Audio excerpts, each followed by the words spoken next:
ya no lo voy a tener que ver. Entonces, él mismo me hizo las preguntas. Y yo me acuerdo que siempre cuando hacen las preguntas para bautizarse, van dos. Y esa vez él fue solo. Y volvió a aprovechar. Cuando me da la depresión, también me da ansiedad y empiezo a tener la necesidad de quitarme la vida. Y empecé a hacer las terapias y los métodos de recuperación. Si yo seguía ahí, era como hacer caso omiso, pero iba a seguir enferma. Era de quitarme los grilletes que me unían a ellos. Que todos progresaron económicamente y yo fui la única tonta que me quedó ahí. Que todos siguieron sus sueños, sus metas, y yo fui la única tonta que me quedé ahí. Y a la que me pasó eso, sentí mucho coraje. Pero como mi mamá denunció la religión públicamente mediante videos, se dejaron caer al año de que no estábamos yendo a la reunión y vinieron a amedrentarla. Y yo solicité que vinieran cuando yo estuviera presente, porque mi mamá pues no se sabe, ellos no se saben defender. Mi mamá llora, grita o se enoja, se exalta. Abolir mi bautizo, abolir mi bautizo. Me decían ellos, ¿quiere renunciar? No, fíjese bien que es diferente. Una renuncia es de que yo agarre un papel y haga mi firma y ponga renuncio a la organización de los testigos de Jehová por esto y firmo y fecha. Yo no voy a firmar nada. Quiero abolir. ¿Y qué es eso? Ni sabían qué era eso. Hay unas reglas que tienen ellos como ancianos donde dicen cuándo alguien puede hacer esto. Y lo puede hacer cuando la persona es menor de edad, cuando se bautiza, menor de edad, y cuando es coaccionada para bautizarse. Y las dos yo las cumplo. ¿Sí? Yo fui coaccionada por este anciano para bautizarme, de la forma en que me bauticé, y porque era menor de edad para tomar esa decisión. Entonces, gracias a eso yo pude abolir mi bautizo. Yo les dije, voy a abolirlo.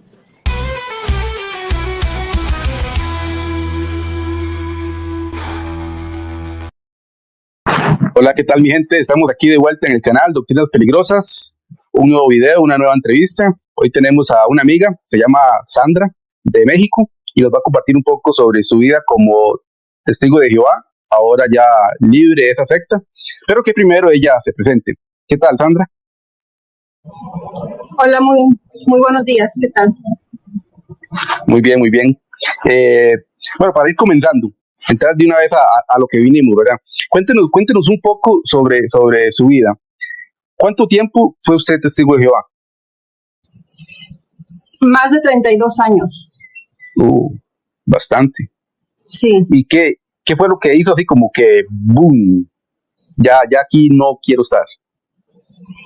Pues fueron varias cosas. En el transcurso de mi vida pasaron varias cosas, pero al final fue el desbloqueo de emociones y sucesos que ocurrieron a los 15 años.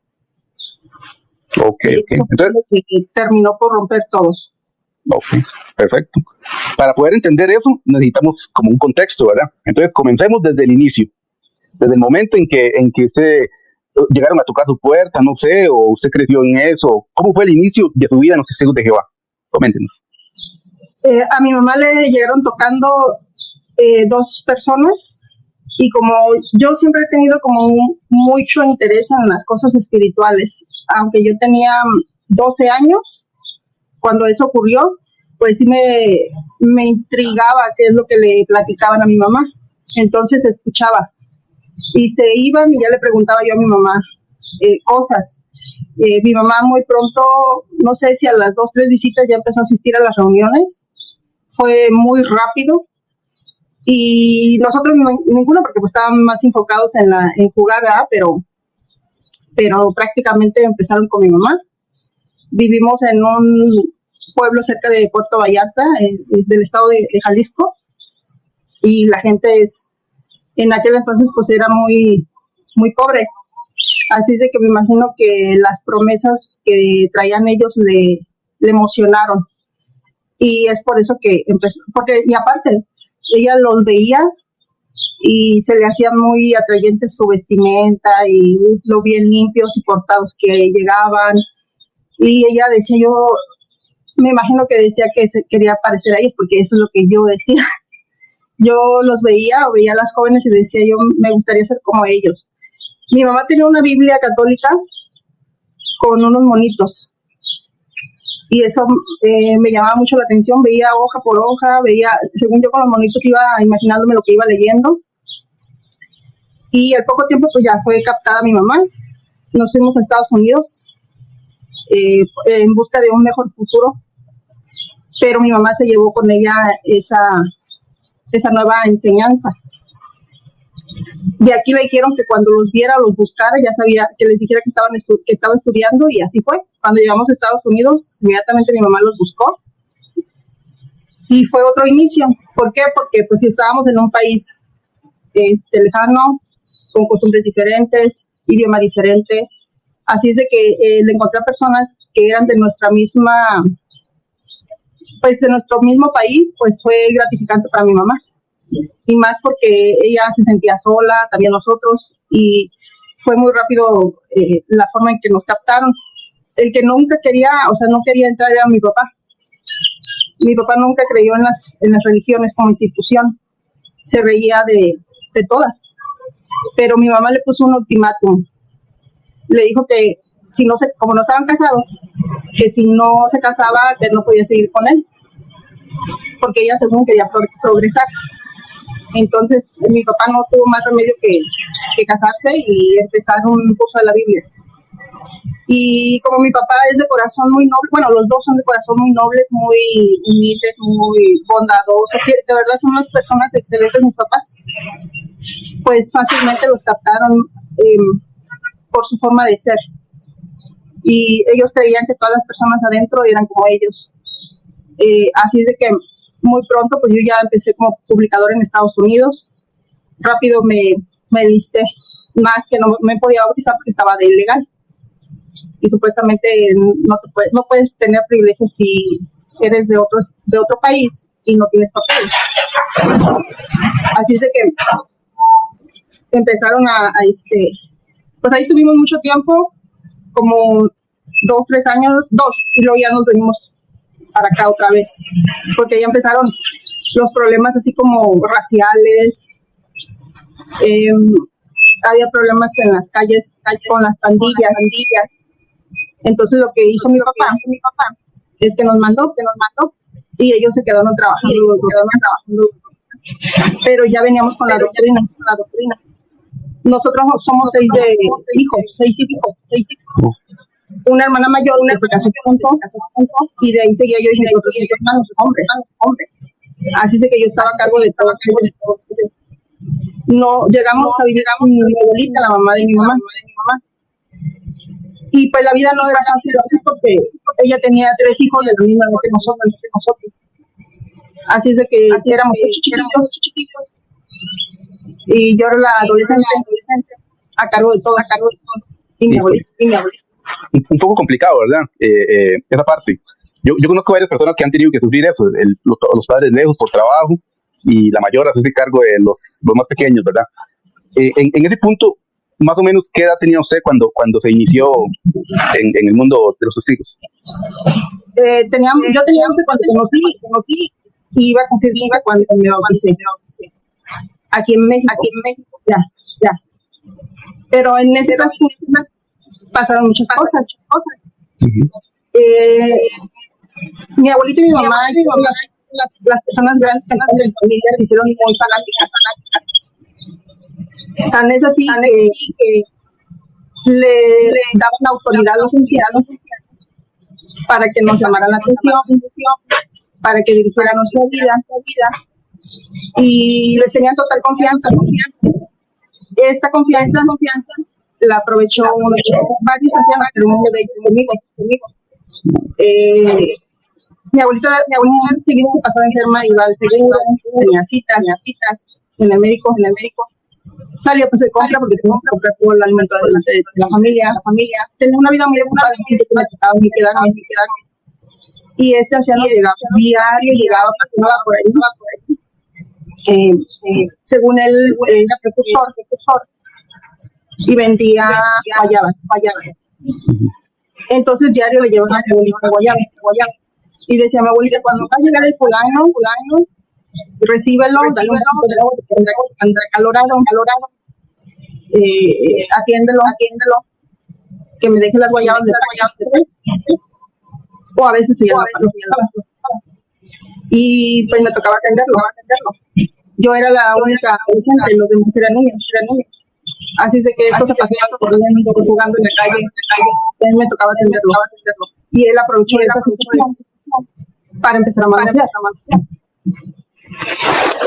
Entonces yo ya era preciosa, era publicadora y me quería bautizar. Entonces él decía, él de bautizar, pues que prácticamente es lo que yo te digo. Él era lo que ahora le llaman coordinador de ancianos, más precursor. Tenía una reputación alta. Así es de que por algún tiempo él estuvo haciendo esto. Pues acoso sexual. Sí. No llegó nunca a la otra, porque los niños querían de un lado para el otro y no tenían la oportunidad. Pero si hubiera tenido la oportunidad, lo hubiera aprovechado.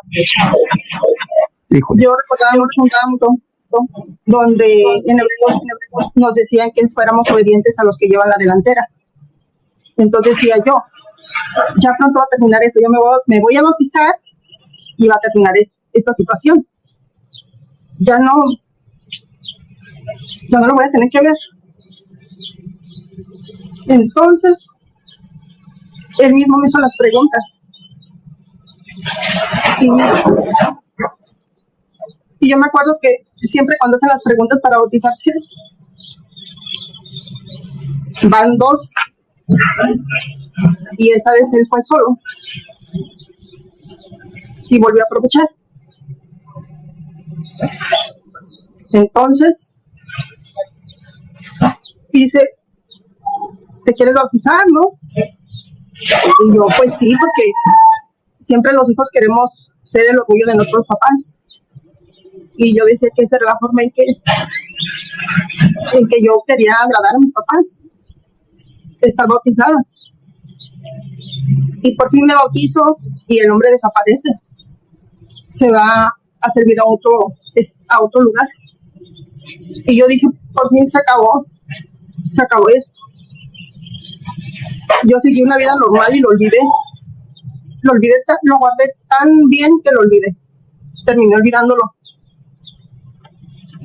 No me acordé nada de eso, nada, nunca, hasta hace poco.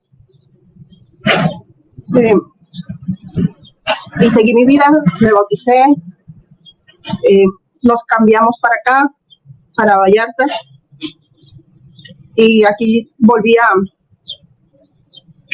tener una vida relativamente normal porque ya estaba lejos. Mi cerebro bloqueó ese evento que para mí, pues hoy lo recuerdo y digo, no es posible que yo no hubiera hablado, pero porque no les dije a mis papás, para empezar pues no estaban. Nosotros fuimos unos niños que sufrimos mucho maltrato de niños. Yo no podía darles ese disgusto a mis papás porque apenas ellos estaban prácticamente siendo buenos papás y esforzándose por ser mejores. Entonces, creo que por ahí va el que yo no haya dicho nada, el que yo me hubiera callado. Así es de que ya nos vinimos para acá, seguí una vida normal. Ya a los 19 años me meto a trabajar a una empresa y conozco al papá de mis hijos. Pero este no era testigo de Jehová.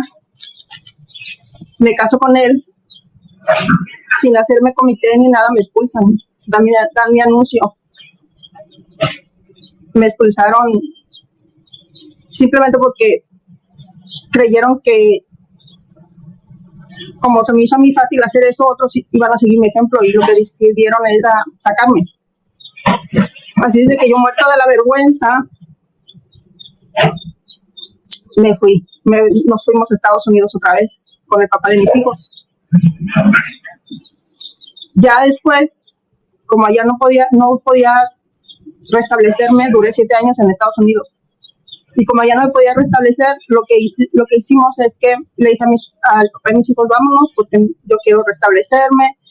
Mi familia no me habla, mi familia no me busca, necesito mi familia. Y prácticamente nos regresamos por eso, otra vez. Y pues en 4 meses me restablecieron. Yo me imagino, no, en esos tiempos no restablecían tan pronto. Me imagino que lo hicieron porque vieron que duré mucho tiempo fuera, porque ya venía con 2 niñas. Y yo entré fuerte, o sea, no falté a las reuniones, me subrayaba todo. Aunque no comentara, yo me preparaba, quería entrar otra vez, pero me imagino que lo hice por mi familia. Yo al entrar, me puse a leer mucho, según yo, a investigar, pero pues ahí con las publicaciones y todo. Y preguntas que me hacía es por qué expulsan, cuánto tiempo tiene que estar uno fuera. Buscaba yo toda la información posible porque decía que nunca más me iban a volver a expulsar. Entonces me empapé de toda la información que pude y en esa investigación descubrí cosas que no me gustaron, como por ejemplo las muertes que hubo en Ruanda en 1975, en lugares muy pobres, muertes según por la creencia, pero no me terminaba de convencer porque en ciertos lugares la gente sufría tanto y la sociedad no hacía nada. Los metían a la cárcel y no hacía nada por sacarlos, los dejaba ahí. Pero igual pues yo decía, no tengo que cuestionar, tengo que confiar. No voy a cuestionar nada, pero en mi interior sabía que eso no estaba bien. Viví todo el tiempo con muchas dudas, empecé a sentir mucho rencor en mi corazón porque pasaban muchas injusticias en la congregación. Me enfermé totalmente, llegué al punto de mi sistema colapsó. Veía cómo sufrían también muchos adentro, tantas enfermedades, la mayoría en la congregación con mucha depresión, ansiedad. Y cuando hubo un tiempo que pues ya restablecida, mi esposo pues no era creyente, así de que era muy difícil pertenecer a la congregación y ser señalada porque no tenía esposo creyente. Vivimos muchos eventos hasta que él terminó por irse, porque obviamente no lo incluíamos, se sentía separado de la familia. Terminó por irse y nos divorciamos y hace 7 años me volví a casar. Y yo dije, ahora sí, ya voy a ser feliz, ahora sí y me casé con uno de ahí adentro. Ahora sí voy a hacer lo que mis papás desean. Ahora sí estaba cumpliendo las expectativas de la organización. Sí, porque por mucho tiempo fui criticada por haberme casado con uno que no. Había muchos celos porque era una mujer que iba sola con sus hijos y no tenía ese referente supuestamente masculino que me controlara. Yo siempre he sido una persona, soy de la Ciudad de México. No sé si todos los que seamos de allá somos así, pero yo he notado que tenemos una característica muy común, que decimos lo que pensamos. No nos quedamos pues con lo que traemos ahí. Y eso nos ha acarreado, bueno, al menos a mí me acarreó muchos problemas porque en la organización no puedes hablar, no puedes expresar, no puedes dudar, no puedes opinar, no puedes hacer cosas. Como mujer menos. De hecho, eso que usted está diciendo es tan cierto y es tan real. Va uno a una reunión y llega el discurso, ya está el tema señalado, se tiene que hablar. Las preguntas son las que dice la atalaya, las respuestas las da la misma atalaya. O sea, anda una persona con el micrófono para que otro dé una respuesta o dé una opinión, pero es de lo que ya está escrito en la atalaya. O sea, son puros robots repitiendo lo que está escrito en la atalaya. Entonces, por sí mismo no se puede pensar, no se puede hablar, no se puede opinar. Lo que uno dice es lo que ya el cuerpo gobernante desde arriba le ha dicho que decir. Uno no es libre. Y si uno quiere opinar, ahí es donde viene el conflicto. Ya una opinión propia es donde viene el conflicto. Y es donde empiezan a señalarlo y empiezan a ponerle la etiqueta de apóstata. Continúen. Pues por mucho tiempo no llegué todavía a ser apóstata porque todavía apoyaba lo que me decían, pero a regañadientes lo hacía sin pensar, ya era algo cotidiano, pero sí me quejaba. O sea, para usted, a pesar de ver tantas injusticias, tanto machismo, tantos señalamientos, ver que tanta actividad de allí hizo que se destruyera su primer matrimonio, al ver todo eso, aún así usted seguía pensando que ahí adentro estaba la verdad. Sí, yo daba mi vida por ellos todavía, por supuestamente la organización, la defendía a capa y espada. Yo fui de las personas que no tuve amigas de afuera nunca, mis vecinas, hola, buenos días, y hasta ahí. Sí conocí a muchas personas de mi vecindario y me conocían, pero porque les predicaba. Nunca tuve amistades de los trabajos, no, del trabajo a mi casa, de la escuela a mi casa. Fui una persona muy creída, pues, de lo que me decían, porque ahí dicen que no hay que tener amistades de afuera. Ahora entiendo que es una táctica que utilizan porque te alejan del mundo exterior y el día que te quieras salir es lo más difícil que se te hace, porque no tienes ningún vínculo afuera, no tienes nadie en quien apoyarte, no tienes una red de apoyo, no tienes una amistad que te brinde un abrazo, un consuelo. Todo se queda ahí. Cuando me volví a casar, yo dije, pues ahora ya tengo quien me apoye, porque por muchos años estuve yo manteniendo a mi familia, a mis hijos. Y pues me dediqué a hacer limpiezas, a la costura, a cuidar personas. O sea, hice trabajos que son muy comunes ahí, que para que no te lleve mucho tiempo y le dediques más tiempo a la religión. Así es de que cuando me caso digo, ahora sí voy a estudiar. Yo nada más estudié hasta la secundaria y lo hice porque mis papás, creo que fui la única que estudié la secundaria, todos los demás hasta la primaria, porque mis papás no creían que era, no pensaban que era incorrecto estudiar porque venía al fin. Pero sus papás pensaban eso por ellos mismos o porque la organización se los hacía pensar. No, es que eso ya todo el tiempo te están diciendo que estudiar es vanidad, que querer progresar económicamente es materialismo, que al mejor al que le podemos dedicar nuestro tiempo es a Dios. Entonces, esa fue la razón por la que ninguno estudió. Yo todavía alcancé hasta la secundaria. Y ese es un método que utilizan, porque ellos no quieren gente que piense. Porque una persona que entre más estudia, va a ser una persona que más piense, que más analiza, que más cuestiona. Y ellos no quieren ese tipo de personas. Ellos quieren personas como ignorantes, para poder someterlas más, ¿verdad? Exacto.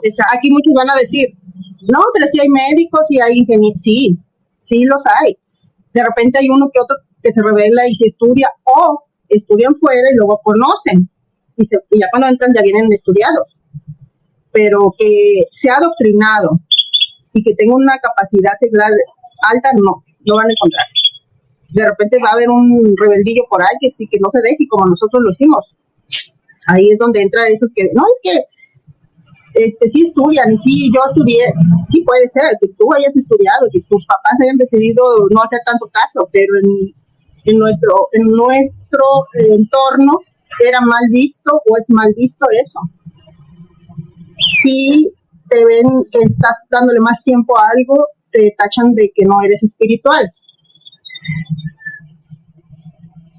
Qué hipocresía, sinceramente, ¿verdad? Porque yo estaba hablando con un amigo que es de aquí del canal también, Juan Antonio, y estamos hablando de eso, cómo muchas personas dentro de la organización tienen doble vida y juegan de ser espirituales, pero por detrás, donde nadie los ve, son pecadores, son falsos, son mentirosos, son fornicarios, pero frente a la organización son impecables. Y ven a alguien portándose mal, entre comillas, ¿verdad? No cumpliendo las normas de la organización, entonces ya empiezan a decir, que usted no es espiritual, usted no quiere obedecer a Jehová, usted se está convirtiendo en enemigo de Jehová. Cuando yo, como dijo Jesús, no vea la paja en el ojo de tu prójimo, primero ve la viga que tienes tú. Entonces yo vengo a criticar cuando en realidad lo que yo tengo es una viga entre mi ojo, señalando por una pequeña paja que tiene el otro. Pero esa es la hipocresía que hay dentro de las sectas. Sí, lamentablemente nosotros nos dimos cuenta de eso ya muy tarde, ¿verdad? Porque pasaron años. Igual veíamos muchas cosas. En nuestro trayecto por la secta vimos muchas cosas horribles, cosas... a ver, esta es la segunda entrevista que doy, pero hoy voy a contar algo que no dije en la primera. En una ocasión, un anciano tenía una casa en la Ciudad de México y se llevó un albañil de por acá, pobrecito, según que para ayudarlo. El hombre ya no vive, pero tenía un buen corazón. Y este anciano se lo lleva, según que para darle trabajo. Y llegan a la casa, y en México cuando hace frío es un frío, pero que muerde. Entonces dice que no tenía cobijas y nada más tenía una cama. Entonces, ¿qué le dijo? Oye, pues nada más tengo esta cama y una cobija. Dice, vamos a tener que dormir juntos. Y el otro pues le dio pena y todo, pero pues dijo, pues es un anciano. Se acostaron los dos ahí en la cama. Que a medianoche lo empezó a toquetear, él sintió que lo empezó a toquetear y el hombre que se llevó un altote grande, así fornidote, se levanta en friega y le iba a golpear porque pues la verdad sintió mucho coraje. Entonces lo que dice, ¿qué pasa? Dice, pues ¿qué está haciendo? Dice, ¿por qué me está agarrando? Dice, tú cállate, nadie va a saberlo. Estaban solos. Dice, no, mañana mismo me voy a ir a mi rancho. No quiero estar con usted ni un día más. Ese tipo de cosas lo supimos, porque él era un amigo muy, muy querido de la familia y nos lo contó acá muy apenado. Pero le digo, viniendo ya, nosotros dijimos, no, pues déjalo todo en manos de Jehová, como es costumbre. Él se va a arreglar. Él va, dice Jehová que mía es la venganza, él pagará. Entonces, ¿Qué excusa? O sea, es lo que siempre van a decir. Deje que Jehová resuelva todo. Allá algún día Jehová va a hacer justicia. Mía es la venganza. Todo en manos de Jehová. Va lo que es hipócrita el cuerpo gobernante. Porque hace creer a los testigos de Jehová de a pie, hace creer eso. Dejen todo en manos de Jehová. Ok.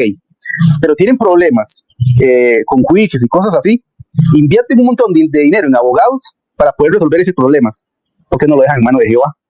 Así como ellos dicen. Porque no les conviene. Las cosas que les convienen tienen que dejarlas en manos de Jehová y lo que nomás dicen por sus propias manos.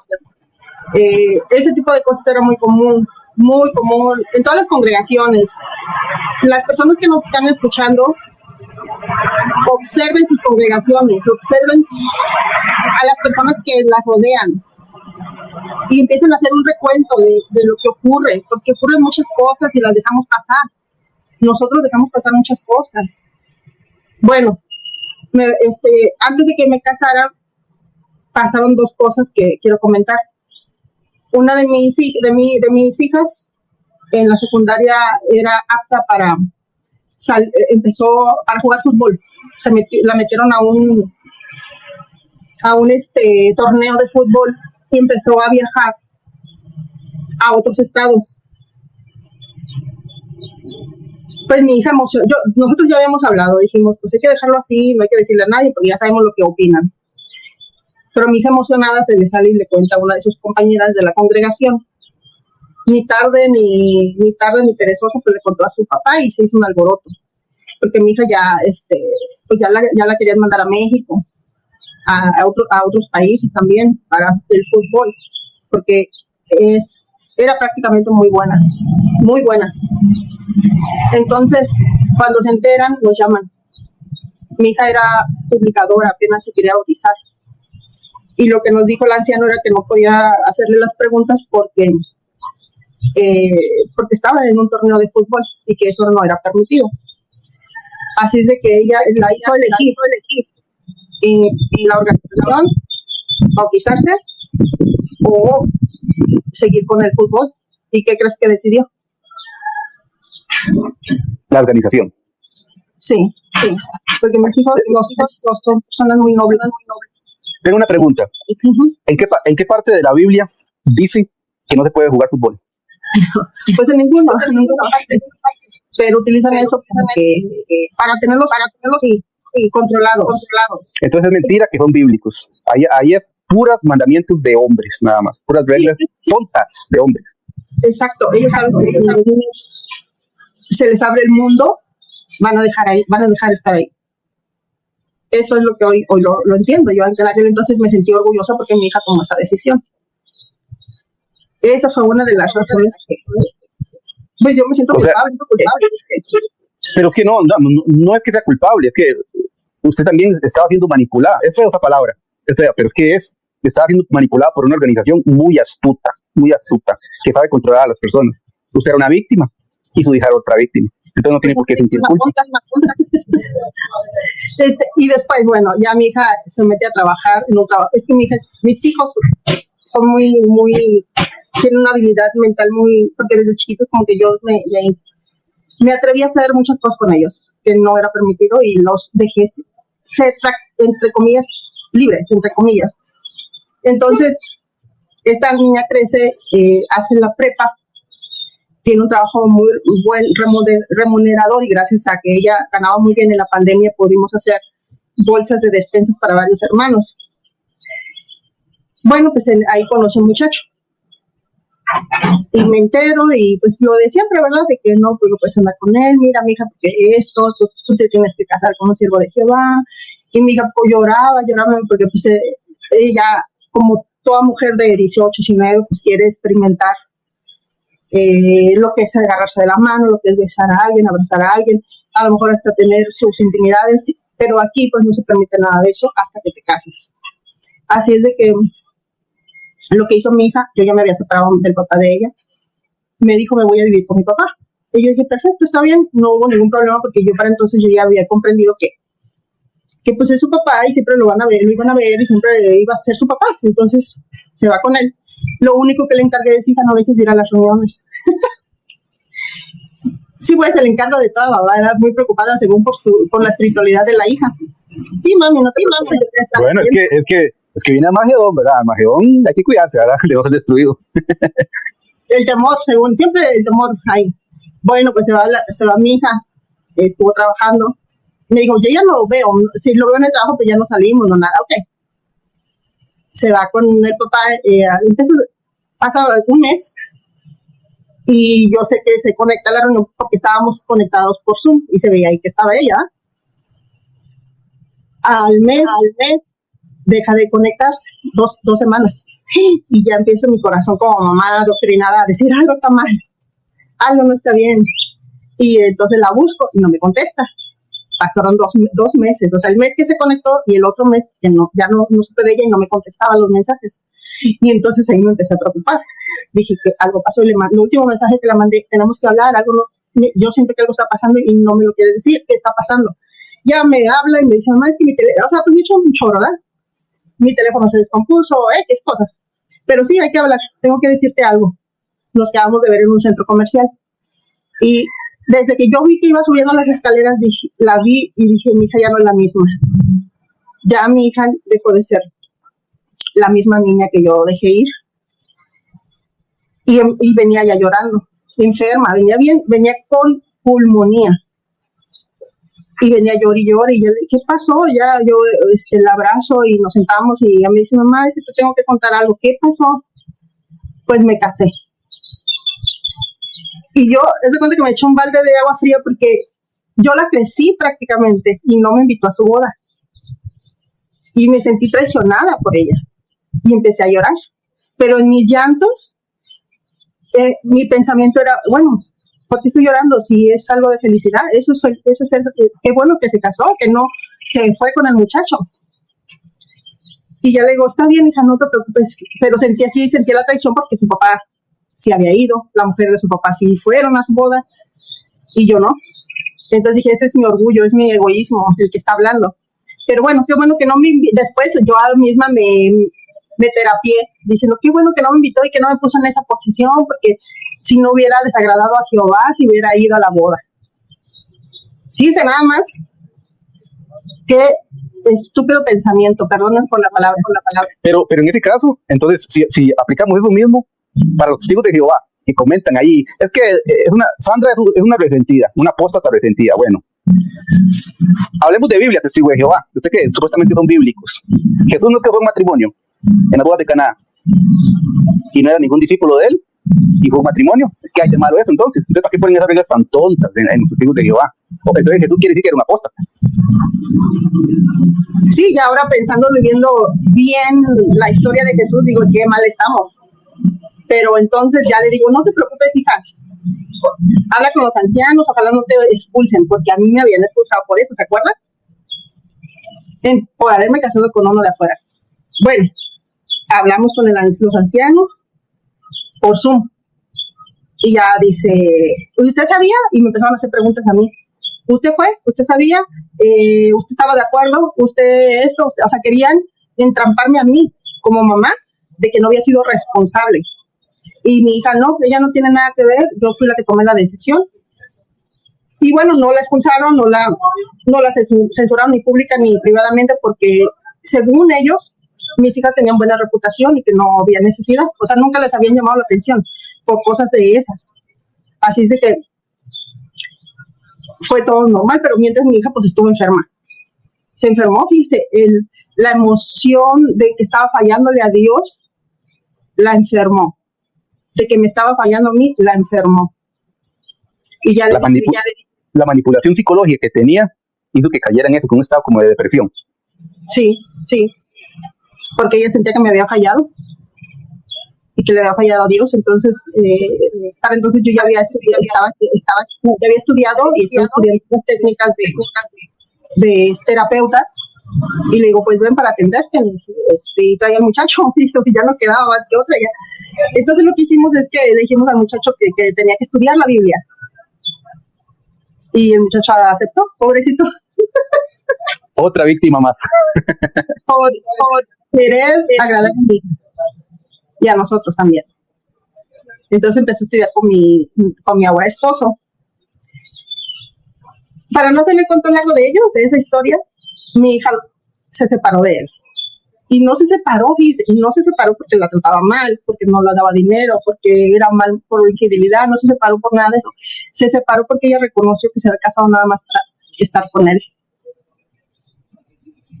Ella no estaba preparada para estar en un matrimonio. Ellos se siguen viendo, el muchacho le trae rosas, le manda desayuno al trabajo, le compra ropa. O sea, el muchacho está haciendo lo que debieron de haber hecho cuando eran novios. Sí, es que se brincaron, se saltaron etapas. Y me dice mi hija, mami, yo no te culpo porque era lo que aprendiste. Pero nos ponemos a platicar y decimos, es que qué daño les hacemos a nuestros hijos. Todos se casan bien chiquitos para poder experimentar lo que es normal. Y se sienten presionados de hacerlo. Hay muchos jóvenes que se casan así y que terminan divorciados muy jóvenes y con hijos. En este caso no hay hijos, pero mi hija volvió a la casa a experimentar esa etapa de la juventud, de salir, de conocer, de hacer locuras como cualquier joven. Pero ya no estaba, ya ella no era como testigo de Jehová fiel, por decirlo así, activa. Ahí va. Hace 2 años murió su papá. Yo tengo 1 año, 7 meses que dejé de reunirme. Es que en ese trayecto pasaron varias cosas. Muere su papá y yo la verdad, con toda la experiencia que tenía como testigo, no supe darle consuelo a mis hijos.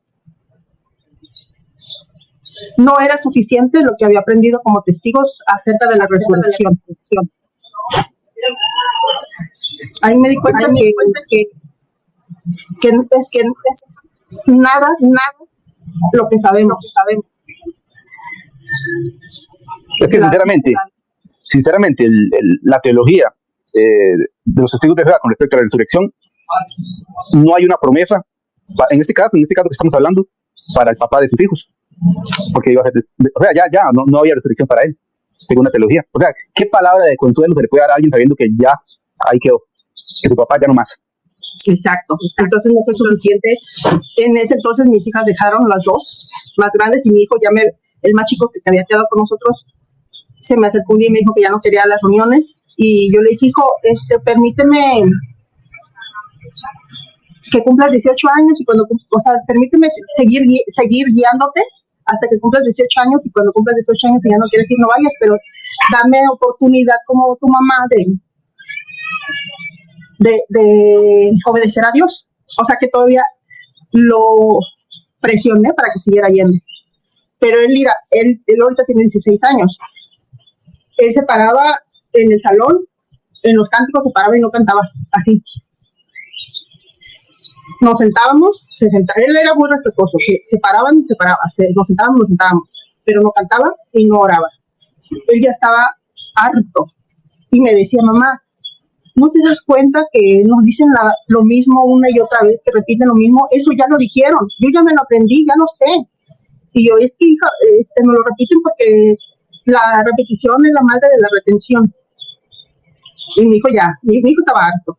Cuando antes de morir su papá, él se iba a ir con él, porque como yo lo seguí llevando, él tenía esa última opción de irse a vivir con su papá. Dijo, pues si me voy con mi papá ya no me obliga, pero estaba entre dos mundos, porque el papá de ellos era de la luz del mundo. Entonces, ¿a dónde lo estábamos orillando? Yo ahora lo pienso, digo, pobre de mí. Como dice una frase, de Guatemala a Guatepeor. Sí, porque el papá le decía, hijo, si te vienes, ya sabes que aquí tienes que ir a la iglesia. O sea, iba a caer en el mismo rollo, en el mismo lugar. No tenía solución. Mi hijo, de verdad, sí siento que él sí sufrió más, porque él ya no quería ir. Mis hijas todavía todo el tiempo estuvieron nunca fueron rebeldes, pero él se le abrió los ojos muy temprana edad, porque él me decía, ¿por qué hay un Dios? ¿Cómo lo sabes si no lo has visto? ¿Por qué le dicen Jehová? ¿Quién le dio su nombre? ¿Quién hizo Jehová? Alguien lo tuvo que haber hecho. O sea, bien chiquitito nos ponía pared chayotes, como dicen en México. A mí me gusta, a mí me gusta eso. Yo tengo una hija de 7 años. Tengo 4, pero hay una de 7 años que me hace esas preguntas. Y yo le digo, venga, dame 5, porque está pensando. Sí, así, pobre de mi hijo. Entonces, así de que tuvo que aguantarse. Cuando muere su papá, se muere su esperanza de irse de aquí. Así es de que cayó en depresión. ¿No crees que cuando muere su papá fueron con nosotros al sepelio, a la funeraria, al sepelio? Nadie fue. Y supieron. Nadie fue. No nos acompañaron. No acompañaron a mis hijas. Mis hijas se descorazonaron. Por eso ellos dejaron. Ellas desde antes que yo dejaron.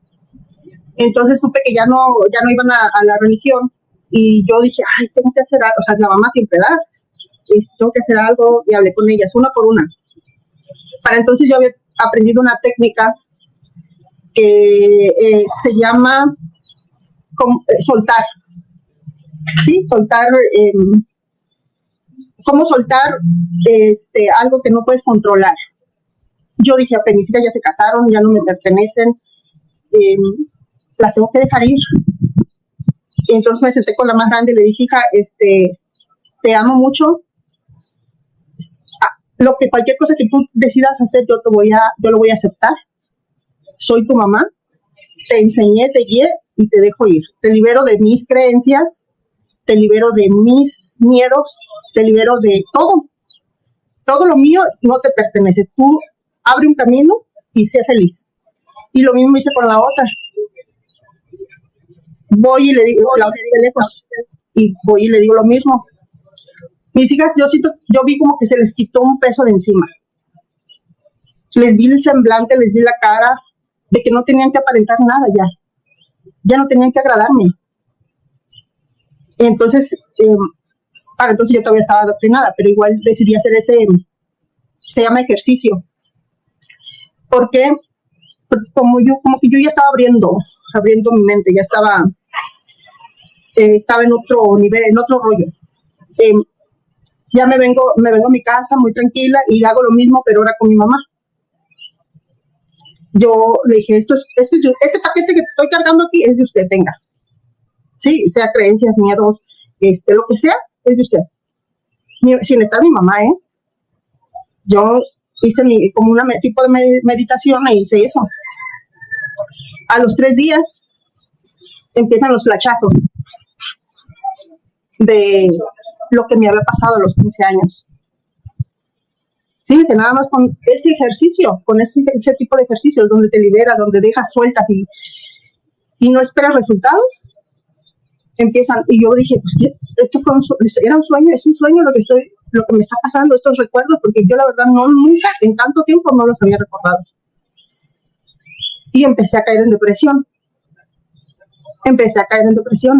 Yo en esa época había hecho mi bitácora, nos hacen hacer como un pizarrón con las metas que uno tiene, ¿sí? Entonces yo puse, pues salía de servicio, tales horas, tener tales estudios, las reuniones, ver por las viejitas, ver a los necesitados. Ahí me tienen haciendo una bitácora grande y la puse en mi refri. Y lo último, ¿sabía qué había puesto? Mis estudios seglares y mi medio de vida. Ay, pues una camionetita, y si por si acaso, una camionetita, una casita. Pero al último, ya estaban por allá. Estaba yo viendo videos de progresar económicamente y me sale un video donde sale Rafael Coppola, no sé si lo ubica, fue también testigo de Jehová, y donde habla donde lo material no está peleado con lo espiritual. El único video que vi y me asusté porque habla de que era testigo de Jehová y de que sus creencias lo limitaban. Así es de que, pero me quedó ahí. Y que él mismo había hecho eso que yo hice. Y que se dio cuenta que eso lo estaba deteniendo para tener prosperidad económica. ¿Por qué? Porque lo había puesto al fondo. Que no era primordial, no era su meta principal. Y en ese podcast que vi, él comentó que Jesús nunca llamó a que fuéramos pobres. Que él hablaba de que él no tenía dónde recostar la cabeza por su servicio que hizo, pero él tenía buenas vestiduras, comía de lo mejor, lo llamaban glotón, lo llamaban bebedor, borracho, bebía de lo mejor. Entonces dije, entonces ¿por qué nos hacen creer a nosotros que tenemos que ser pobres? Pero ahí quedó. Ese conocimiento ahí quedó. Hasta que dije, oye, yo ya estudié esto, y nada más no progreso. Y voy viendo mi bitácora y dije, ya sé por qué. Y que la quito. La quité, dije, no, es que eso me está impidiendo que yo tenga prosperidad económica. Es de cuenta que fueron una serie de varias cosas que ocurrieron, pero en así, una tras otra. Cuando me da la depresión, también me da ansiedad y empiezo a tener la necesidad de quitarme la vida. Yo vivo en un segundo piso y en una de esas que me dio una ansiedad pero fuerte, quería aventarme por la ventana así. Y me fui, como no logré hacerlo, me fui, me acosté y me quedé dormida. Y ya llega mi esposo y me ve toda ahí desmejorada, y llorando le dije, es que mira, estoy teniendo estos recuerdos y no sé si me pasó y quiero averiguarlo si me pasó, si algo me pasó, por qué pienso en esto, por qué estoy pensando en este señor, por qué me vienen recuerdos de lo que hacía. Y ya en tanto y tanto me enfermo ya físicamente. Y hasta que dije, aquí no había nadie, mis papás estaban en México, no había nadie más que mi esposo, mis hijos estaban en su trabajo y todo. Y le habló a una tía que es católica, pero ella nunca nos dejó de hablar, nunca nos dejó de procurar ni de preocuparse por nosotros. Y le digo, tía, necesito hablar necesito verla. No, fui a verla a su casa y le dije todo lo que me estaba pasando. Y ella dice, hija, necesitas ayuda. Ven, te voy a llevar. Me llevó con los psicólogos, un centro de psicólogos. Y me estuvieron atendiendo por semana. Y ya la ansiedad me dijo el psicólogo, mira, a lo que veo eres una persona muy capacitada. Dice, ¿tú sabes cómo controlar la ansiedad? ¿Sabes métodos? Sí. ¿Y por qué no lo has hecho? No, pues, o sea, todo lo que yo sabía no me servía entonces porque yo estaba queriendo sacar. Y entonces necesitas empezar porque si no te voy a mandar con el psiquiatra y te va a dar medicamento. ¿Quieres eso? Le dije, no. Y empecé a hacer las terapias y los métodos de recuperación. Y rápido salí. Yo me acuerdo que en una de esas me dijo, te va tan bien de cómo llegaste, necesito que me hagas una carta para saber cómo para evaluarte, y yo creo que te voy a dar de alta pronto. Y sí, fue extremadamente rápido la recuperación, gracias a lo que yo también ya había estudiado, a que lo puse en práctica. Ahora el asunto era lidiar con la religión. ¿Qué iba a hacer? No, pues me empecé a ver todos los videos de los activistas. Es que esa era la causa del por qué explotó. Entonces había que ver cómo quitar esa causa. Sí, porque era un hecho que yo ya no iba a estar ahí. O sea, ya había descubierto lo que había pasado. Me habían pasado muchas cosas en el trayecto y todas las perdoné, pero esta no la iba a perdonar. Yo decidí que esta no iba a dejarla pasar, porque mi enfermedad obedecía a una causa biológica que me hacía estar en esa situación. Si yo seguía ahí, era como hacer caso omiso, pero iba a seguir enferma. Era de quitarme los grilletes que me unían a ellos, de una vez por todas. Ya venía cargando varias enfermedades que se me fueron acumulando y que me trataba con lo que había aprendido, pero reincidía. Caía y volvía a caer, me recuperaba, volvía a caer, me recuperaba, volvía a caer. La razón era porque no pone uno en concordancia lo que uno siente, lo que uno piensa y lo que uno va a hacer. No podía yo estar fingiendo ser la hermana amable, cortés, amorosa, cuando les empecé a agarrar mucho coraje. De hecho, a los ancianos, aunque no recordaba lo que había pasado, a los ancianos les tenía mucha tirria. No me dejaba de ellos. Y me tenían en un concepto de rebelde sin causa problemática. Así es de que cuando sale esto, dije, ya, esa es la razón por la que no lo soporto. La verdad no soportaba, con todo el respeto que me tienen, que les tengo más bien, pero no lo soportaba. Uno que otro de repente sí los aguantaba, pero había algo que los hacía que me repelía de ellos, y era eso que había vivido. El subconsciente estaba actuando de una manera, porque no fue cualquier cosa lo que usted pasó. Cualquiera puede decir, no, es que fue algo sencillo. No. Y de hecho, psicológicamente hay muchos comportamientos de adultos que son consecuencias de la niñez y la adolescencia, que algo pasó. Entonces uno tiene que ir a esa raíz, y esa raíz fue un anciano de supuestamente la religión verdadera, ¿verdad? Y ya pues, como nosotros pues somos muchos, entramos mis tías, mis primos, mis papás, mis hermanos. Mis hermanos se fueron saliendo poco a poco cuando fueron creciendo. La única que se quedó fui yo. Así es de que, mira, no sabes qué coraje me daba que todos progresaron económicamente y yo fui la única tonta que me quedó ahí. Que todos siguieron sus sueños, sus metas, y yo fui la única tonta que me quedé ahí. Y a la que me pasó eso, sentía mucho coraje, sentía mucha rabia. Cuando ellos se salieron porque se inactivaron o fueron expulsados. No, se salieron porque les evitaban cosas, mis papás. Ok.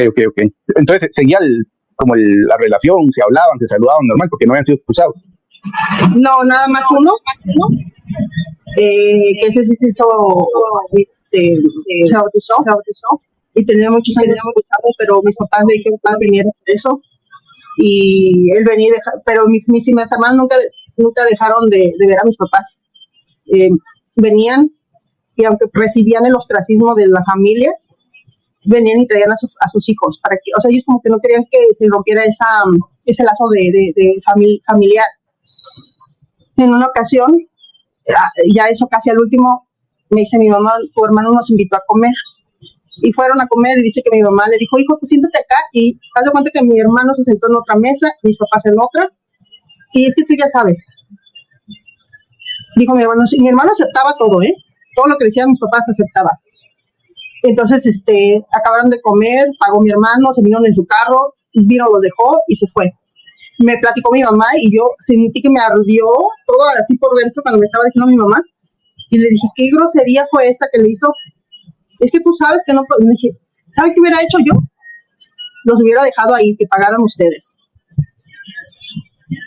No, él es el que los llevó, les pagó y todavía lo sientan ahí en otra mesa como testado. Y le digo, mi hermana aceptaba todo eso, entonces yo como que iba abriendo ya los ojos y les dije, eso no está bien, eso son sus hijos, los que van a ver por ustedes vamos a ser nosotros, nadie más. No, le aseguro que esas personas cuando pase algo no van a estar. Y mamá... De hecho, porque murió el papá de sus hijos y no estuvieron. Así es, y ellos pusieron de pretexto que como no era creyente, por eso no. Pero pues le digo, pues no fue la abuela él, si tenían que ir a consolar a mis hijos. Sí, yo siendo su mamá, a pesar de que ya estaba casada con otra persona, yo estuve con ellos. Porque mis hijos son mis hijos, o sea, independientemente de la religión o lo que sea, y mi esposo dice que estaba muy sacado de onda, que porque cómo iba a ir yo a ver al papá. Le digo, estamos hablando de una persona muerta. Entonces se cuenta que ahorita prácticamente vivo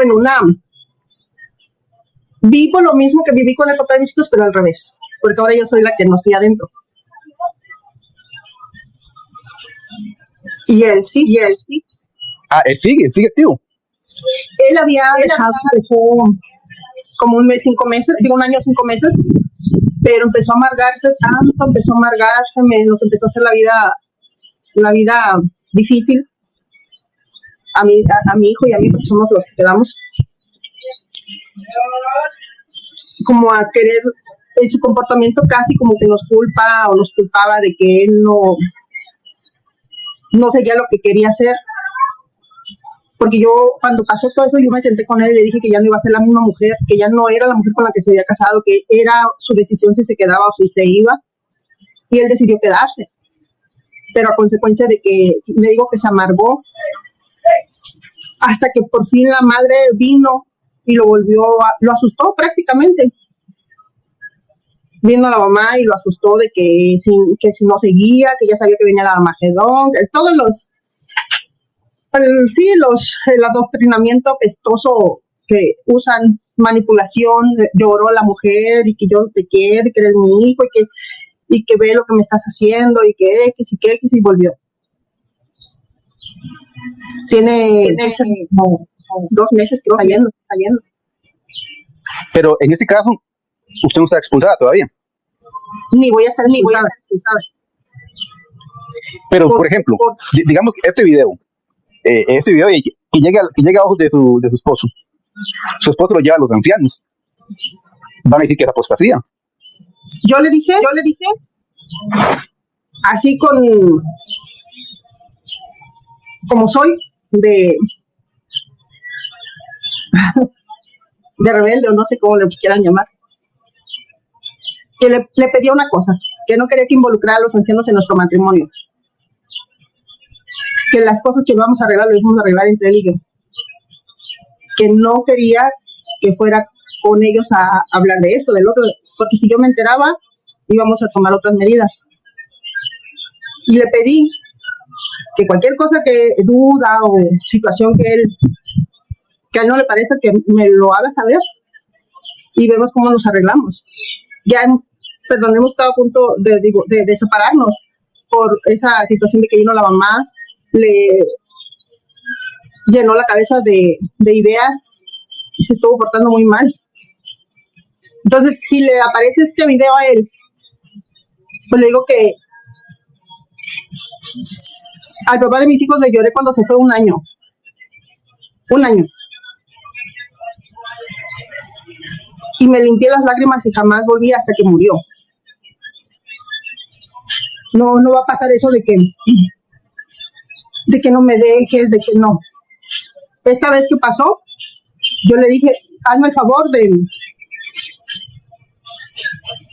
de buscar ayuda profesional, jurídica, e informarte ¿qué ocurre cuando dos personas se separan? Porque tú nunca has pasado por ese proceso, pero yo sí. Cuando dos personas ya se van a divorciar, se separan, ¿qué pasa? Hazme el favor de informarte, porque yo volví al instituto a estudiar paramédico quiropráctico. Entonces le dije, si yo estoy estudiando y tú decides divorciarte, te va a tocar pagarme los estudios, porque me estás dejando con los estudios. No me puedes dejar y tirarme así.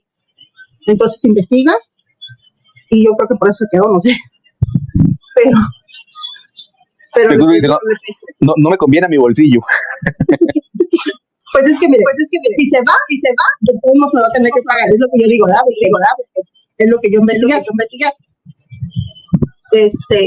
No tenemos hijos, pero ¿quién le va a lavar? ¿Quién le va a hacer terapia? ¿Quién le va? Sí, va a tener que pagar para tu casa, no le conviene pagarme a mí, pagarle a otro. Entonces prácticamente estamos viviendo por conveniencia, los dos, porque es evidente que él no quiere estar con una persona que se expresa así de su religión. Y que sabe que se expresa así porque yo a él se lo dije. O sea, yo no tengo pelos en la lengua y le hablo fuerte con respecto a la religión. Entonces él ya sabe que usted no cree.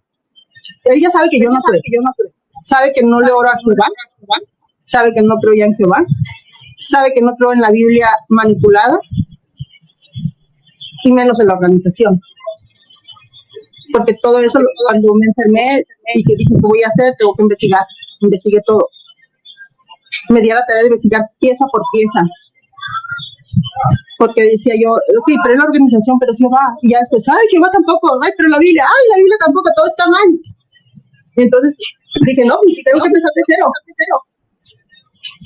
Y él no ha hecho nada, o sea, a pesar de que sabe, no ha ido a acusarla con los ancianos, como para que la expulsen. ¿O será que ya sabe que a usted no le importa? Él sabe que no me importa. Y sabe, porque por ejemplo, cuando él dejó de ir, a cosa que dejamos ir todos, me puse a investigar sobre los derechos humanos y la Constitución mexicana. Hice una lista con todos esos cláusulas que vienen para quitarme de encima a esas personas. Y hablé con todos los miembros de la familia, mis papás, mis hijos, mis hijas, los yernos, con él también, y les dije, mira, aquí están estos artículos de la Constitución mexicana, de los derechos humanos. Si vienen los ancianos, esto es lo que puedes decir, él dijo, a mí no, yo no ocupo eso. Ok, pero te lo digo para cualquier cosa, sepas que yo me voy a defender. O sea, yo sí me voy a defender. Si tú quieres salir expulsado, que te expulsen, es tu problema, pero yo me voy a defender y no voy a permitir que me expulsen. Para empezar, los ancianos pues no vinieron en un año. Pero como mi mamá denunció la religión públicamente mediante videos, se dejaron caer al año de que no estábamos yendo a la reunión y vinieron a amedrentarla. Y yo solicité que vinieran cuando yo estuviera presente, porque mi mamá pues ellos no se saben defender. Mi mamá llora, grita o se enoja, se exalta. Entonces yo les pedí que vinieran cuando yo estuviera y vinieron. Y ya ahí abolí mi bautizo. Me decían ellos, ¿quiere renunciar? No, fíjese bien que es diferente. Una renuncia es de que yo agarre un papel y haga mi firma y ponga renuncio a la organización de los testigos de Jehová por esto y firmo y fecha. Yo no voy a firmar nada. Quiero abolir. ¿Y qué es eso? Ni sabían qué era eso. De hecho, sería bueno que nos dé una breve explicación sobre eso para muchas personas aquí que no lo conocen, para que lo puedan poner en práctica. Bueno. Joel, ¿cómo se llama el que...? No, Luis, ¿verdad? Luis Manzano. Luis Manzano. Él, como fue coordinador y sabe del libro de los ancianos, él va a saber más sobre este tema, pero le voy a dar un pequeño así y él que dé más explicación después. Hay unas reglas que tienen ellos como ancianos donde dicen cuándo alguien puede hacer esto. Y lo puede hacer cuando la persona es menor de edad, cuando se bautiza, menor de edad, y cuando es coaccionada para bautizarse. Y las dos yo las cumplo. ¿sí? Yo fui coaccionada por este anciano para bautizarme de la forma en que me bauticé y porque era menor de edad para tomar esa decisión. Entonces, gracias a eso yo pude abolir mi bautizo. Yo les dije, voy a abolirlo. Y los mandé a leer, los mandé a investigar, a investigar los derechos humanos y la Constitución mexicana. Les dije, ustedes están pasando por alto los derechos de los integrantes de la congregación y esa es la razón, y les di todo, santa y seña de todo. Y ellos estaban quejándose porque mi mamá había dicho que era una secta. Y le digo, claro que es una secta, y les voy a decir por qué, y les di las razones. Sí o no es una secta, y más porque están viniendo a coaccionar a mi mamá, a amedrentarla y a quererla callar. Ella tiene derecho de hablar lo que quiera, donde quiera y como sea. Mientras ella no haya hecho el video dentro del salón, no ponga fotos de ustedes no tienen derecho a venir a decir nada. No tienen derecho de decir nada saliendo del salón. Adentro ustedes hagan lo que quieran, saliendo del salón para acá no tienen derecho de nadie, de nosotros. Si los demás se quieren dejar, adelante, nosotros no. Se fueron, pobrecitos, me dio pena con ellos porque para acabarla mandaron a los 3 más tranquilotes, más onzones. Perdone si escuchan este video, pero una disculpa, pero es que ese concepto yo los tengo en ese concepto. Yo les dije, ¿por qué no vinieron los dos, el coordinador, y por qué no vino, o sea, los dos que siempre andan así, jodiendo a los demás? Porque ellos hubieran venido, ¿por qué no se agarraron los pantalones y vinieron ellos? ¿Por qué los mandan a ustedes? Les dije, porque saben que si llego a denunciar esto, salen perjudicados ellos y los van a perjudicar a ustedes. ¿Ustedes se van a prestar para eso? ¿Se van a prestar para una denuncia, para que los llame la policía, digo, la institución a declarar? No, pues así como que no saben, pobrecitos, se fueron bien amedrentados de aquí, pues, regañados, más que nada. Y la verdad, pues, con todo el respeto que me merecen, pero sí les dije a cada uno, pues, todos tienen sus buenas intenciones de ustedes. Los demás no creo, porque con los demás yo ya me había tenido mis encontronazos. A uno que es vecino de aquí de mi casa, vive a dos casas. Le dije, imagínense cuánto tiempo vamos a tener viéndonos nosotros la cara y con una denuncia. ¿Quiere usted eso? Y así como, ay, no, pues no, le dije, ahí le habían quitado su privilegio de anciano por razones de él y su familia, pero ya ve que se los quitan porque no pueden sujetar a sus hijos. Pero en este caso no porque no pueden sujetar a su hija, sino porque ya lo querían tumbar y utilizaron a su hija para hacerlo. La investigaron, la vigilaban, le hackearon su teléfono, les hackearon todas las conversaciones que tenían. Y todo eso es denunciable, porque está invadiendo la privacidad de una persona. Yo le dije, a usted le han pasado cosas que yo sé, y no ha denunciado, es su problema, pero yo voy a hacer las cosas de esta forma. Si usted no quiere hablar y no quiere denunciar, es su problema. Entonces, le dije, cada quien hace lo que tiene que hacer y nosotros no vamos a perdonar ya. Y ya le regresaron el privilegio a que viniera a hablar con nosotros. Entonces le dije, no piensa, le dije ¿por qué le dieron su privilegio? ¿No sabe por qué lo hicieron? No, dice, sí, como que ya me estoy dando una idea, o sea, sabe que lo aventaron de chivo al matadero. Le dije, entonces, ¿se va a prestar usted para eso? Y así, no, pues es que lo que tenemos que hacer, no es lo que y después se ven afectados y la organización no responde por ellos. No les va a pagar un abogado, ni les va a hacer alguna asesoría, nada, lo deja que se hundan solos. Pues sí, lamentablemente es lo que les pasa a los ancianos, porque para empezar pues no tienen conocimiento de lo que les están haciendo. Así como yo, hay muchos que han abierto los ojos y que los han puesto a parir chayotes, como no sé si en Francia o Italia, cuando los denunciaron también por dar su nombre en la congregación. Y les dejé bien claro, a ver, escuchen bien lo que les voy a decir. Los 3 estaban de testigos de que estoy pidiendo que no den nuestros nombres, nuestra información personal en la congregación. No damos el permiso ni yo, ni mi familia, ni nadie de mi familia a que den nuestros nombres. Y ya así como, sí, está bien. Hasta ahorita sé que no lo han hecho. Y eso hace 7 meses que vinieron. Me gusta porque a puras leyes ganó la batalla prácticamente, porque ya no es testigo de Jehová, hablando de usted, ¿verdad? Ya no es testigo de Jehová, y no fue expulsada, ni tuvo que renunciar tampoco. Nada más que... No les di, quedó, está para eso. Exacto, y que quedó nulo su bautismo, o sea, nunca existió, fue algo imaginario.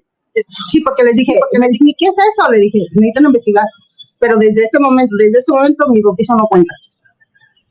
Y ya, pues vamos a ver, ni sabía, ¿sabes qué? Le digo, no lee ni su propio libro. ¿Cómo es posible que yo sepa más de lo que viene en el libro que ustedes? Y ya, disculpa, uno de ellos es contador. Él es el que estaba más, hasta él se burló. Y yo lo callé, le dije, ¿de qué se ría? Le dije, usted sabe perfectamente que esto ocurre y es muy común aquí. No se ría, le dije, eso es verdad. No estoy hablando cosas que... Qué vacilón, ¿verdad? Qué interesante que su liderazgo los hace sentirse los que son mandamás, y si alguien dice algo contrario, entonces se burlan. En lugar de decir, híjole, estoy en problemas. Bueno, lo que hacen es que se burlan porque se creen, como hicimos aquí, la mamá de Tarzán. Sí, él en la pandemia, como nosotros no nos vacunamos, nos hizo la vida imposible. Y en una ocasión en Zoom, cuando estábamos en la predicación, me dijo, así que no se bautizó, no, pues cuando ande en la calle y la veo, no me salude, me dijo. Entonces, ahora que vino, se lo recordé.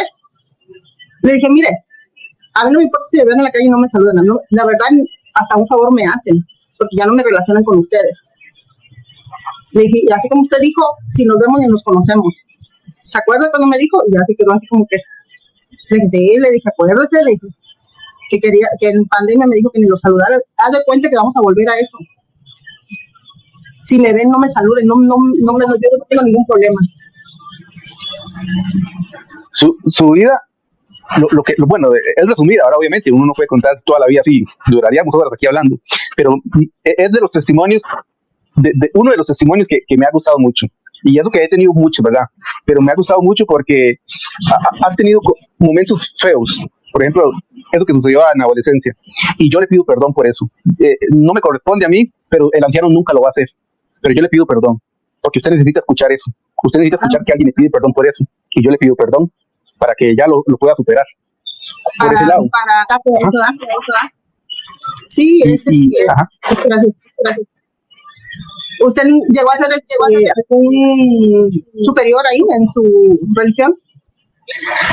Yo fui, hay una cosa que se llama líder misional, entonces yo me encargaba de la obra de los misioneros. Sí, y también, de hecho, cuando yo me salí, porque yo empecé a preguntar, y no se puede preguntar, ¿verdad? Es lo mismo de la secta, no se puede preguntar. Ya, una semana antes a mí me habían dicho que me iban a dar la asignación, o el privilegio, como llaman ustedes, pero me iban a dar la asignación de ser el líder de todos los jóvenes, como de una provincia, como un superintendente más o menos, pero enfocado en jóvenes. Y ya saben eso, pero después empecé a preguntar, entonces nunca tuve esa oportunidad, pero iba a llegar a eso, ya me habían entrevistado, ya había hablado y todo para que me dieran esa asignación.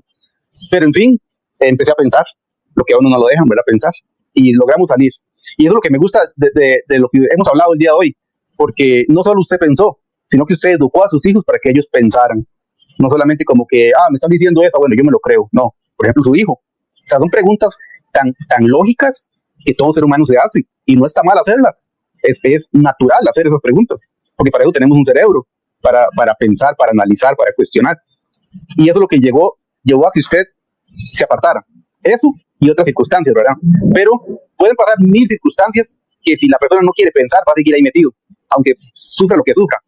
Entonces, la manera en que usted quiso pensar, más lo que sucedió, y las leyes que realmente le han ayudado bastante, las leyes de su país, ha hecho que esta batalla usted la ganara. Y usted la ganó, y como su hija, que le gustaba jugar fútbol. Usted ganó este partido y lo ganó por goleada. Y la felicito por eso, de verdad. Y me hace muy feliz a mí escuchar este tipo de testimonios que logran ganar, que salen victoriosos. Y al final, la vida para adelante le sonríe. No es lo que quieren hacerle creer a uno, que afuera no hay felicidad. Mentira, es cuando más felicidad hay, cuando más puede progresar uno, cuando más puede prosperar financieramente y socialmente, digamos, familiarmente también. No sé si Sandra, si tiene algo más que quiera compartirnos, ¿sí? Pues sí, para todas las personas que van a ver este video, por ejemplo, voy a irme por partes. Los que vienen nada más a criticar o a decir que esto no es verdad o a querer ofender, pues piensen una cosa nada más. Están aquí porque ya hay duda. Y eso es agradable al corazón, al oído, al pensamiento. Sí, así empecé yo. Una duda me trajo a este tipo de cosas. Y si están aquí es por eso, no hay otra. Esperemos el tiempo para que puedan ustedes mismos abrir los ojos de acuerdo a cada... Ustedes vienen según a defender, pero va a llegar el momento que va a haber algo que les va a tocar. Y cuando eso pase, aquí vamos a estar para ustedes. No les vamos a cerrar las puertas. Yo estoy segura que el día de mañana alguno de ustedes ya va a estar aquí, igual que yo, dando su testimonio.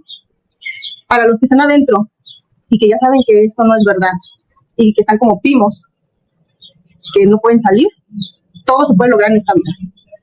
Yo cuando se me estaban cerrando las puertas, que pensé iba a pasar otra vez como cuando me expulsaron, mi mamá me iba a pedir la casa porque ella todavía no sabía lo que estaba ocurriendo, pero sabía que había dejado. Yo hasta ese momento dije, no más, si mi mamá me va a hacer lo mismo que me hizo al principio, me voy y nunca más van a saber de mí. La gente por la que ustedes están adentro, si no los quieren de verdad, no es necesario que ustedes sufran por ellos y que sigan ahí, porque ahí se ve realmente el amor que hay para ustedes, si los dejan de hablar, si les dejan de comunicarse con ustedes. Yo como hija, yo le dije a mi mamá, si quiere que le desocupo, y el día que me lo desocupe, me voy a ir lejos y no va a saber nunca más de mí. Yo me imagino que eso le causó un gran impacto a mi mamá.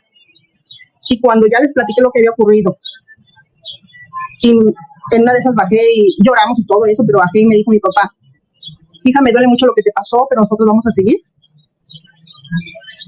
Yo no me tenté el corazón para decirle, perfecto, yo voy a denunciar públicamente y cuando la gente me pregunte qué pasó con tus papás, yo voy a decir la verdad. Ellos son cómplices, ya no son víctimas, son cómplices. Entonces mis papás se impactaron porque yo ya no estaba dispuesta a dejarme. Y para las personas que ya salieron y que están viendo este video, pues felicidades. Cultívense y no permitan que les vuelvan, que nadie les lave que aquí y allá. Investiguen. Yo sé que se salieron con la necesidad espiritual que todos buscamos, pero que en la investigación, que se den un espacio, que se tomen su tiempo, que no digan, pues me tengo que regresar a la católica, no, pues me tengo que meter a esta, no, que se tomen un espacio, que investiguen, que vean lo que realmente quieren y sobre eso, porque si no vuelven a caer en otro lugar y va a ser peor. Ya vienen como las ovejitas, todas lastimadas, golpeadas. Ya no permiten que nadie les haga daño. Aún he oído también de activistas que lo están haciendo, no permitan eso, que se aprovechan de las personas vulnerables que están saliendo. Así es de que cualquier cosa o duda que tengan, no sé si me permitas dar mis datos para que me busquen. Claro que sí. En TikTok estoy como Puxtal Sandy, con cada kilo. Puxtal, así se llama el trabajo terapeuta que hago. En Facebook estoy como Meral San, o sea, abrevié todos mis nombres. Y en YouTube estoy como Sandra Martínez. Cualquier persona que guste buscarme para alguna terapia o alguna información que quieran saber, con gusto. También si me quieren ofender pueden buscarme, tengo las palabras adecuadas para ustedes. Con todo el amor de mi vida y de mi corazón, espero que tengan éxito en lo que se propongan. Solamente con una sola reflexión que quiero que todos nos quedemos o se queden, es que el daño que le hacemos a los demás siempre va a regresar porque somos uno. Es algo que no hemos entendido y que Jesús lo dijo claramente. Somos uno. No podemos seguir haciéndole daño al de al lado ni al de frente, porque te estás haciendo daño a ti mismo. Y esa es la razón por la que doy carpetazo también a esta situación con el Señor. Nunca di su nombre y no lo pienso hacer, porque Él va a tener sus consecuencias. De hecho, ya las tuvo. Su mujer murió de cáncer, está solo y está viejo. Yo lo vi, la última vez que lo vi fue hace como 5 meses y no lo vi nada bien. Y ahora con lo que sé y he aprendido, me dieron ganas de irlo a consolar. No le guardo rencor, porque eso también, el rencor es un veneno que se come uno mismo. Me duele haber perdido tanto tiempo en esta organización, pero ahora que soy libre, nada me va a detener, hasta solamente la muerte, ni la muerte, porque sé que voy a un lugar mejor. Le agradezco mucho, Jova, por la entrevista, por el tiempo, y su dedicación. Y sigan adelante con esto porque ayuda a mucha gente como lo hizo conmigo. Perfecto, muchísimas gracias, Sandra. Entonces, para todos los que nos están viendo, en el primer comentario vamos a dejar los enlaces de esos 3 para que vayan, le den clic y automáticamente ya tienen acceso a la información de Sandra. Porque ya pudieron ver en esta entrevista, ella puede ayudar mucho, porque las personas que han vivido estas cosas son las que mejores entienden. Entonces ella puede ayudar mucho para que vayan y la visiten. Sandra, muchísimas gracias, de verdad, por su tiempo. Sí. Y de verdad, muchísimas gracias por su tiempo, por compartir su experiencia, que muchas personas van a salir muy edificadas de todo esto, de escuchar tu experiencia. Muchos van a decir, yo no estoy solo, yo pasé por lo mismo. O van a decir, yo pensé que lo mío era muy grave, pero no es tan grave, porque hay personas que han pasado peor. Entonces les da un aliento y de tener valor para salir adelante. Entonces, de verdad, muchísimas gracias por su tiempo, y a la audiencia que nos ve siempre, muchísimas gracias. Recuerden que nosotros estamos con la operación Spotlight, enviar cartas al gobierno de Estados Unidos para presionar a la Watchtower para que baje sus normas. Así que muchísimas gracias a todos y sería hasta el próximo video. Chao. Chao.